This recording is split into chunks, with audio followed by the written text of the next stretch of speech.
ભરૂચની સોયબ પાર્ક સોસાયટીમાં રહેતા મોહમ્મદ સામીએ પોતાના જન્મદિવસની હરેક વર્ષે અનોખી રીતે ઉજવણી કરે છે. મોહમ્મદ સામીએ કોવિડના સમયમાં 1000થી વધુ માસ્કની વહેંચણી કરી લોકોને જાગૃત કર્યા હતા.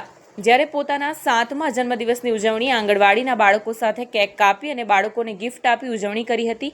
જ્યારે મોહમ્મદ સામીએ 8મા જન્મદિવસની ઉજવણી 40 ડિગ્રીમાં પગરખા વગર ચાલતા બાળકોને પગરખાની ભેટ આપી અને બાળકોને તાપથી બચવા માટે માથે કેપ પહેરાવી ઉજવણી કરી હતી.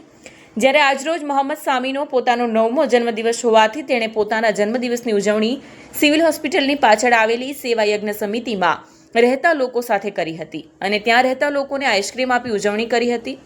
હર વર્ષની જેમ મોહમ્મદ સામીએ આ વર્ષે પણ લોકોને હોટલોમાં અને પાર્ટી પ્લોટોમાં જન્મદિવસની ઉજવણી કરવા કરતાં લોકોને મદદરૂપ થાય તે રીતે પૈસા વાપરવા જોઈએ તેવી અપીલ કરી હતી.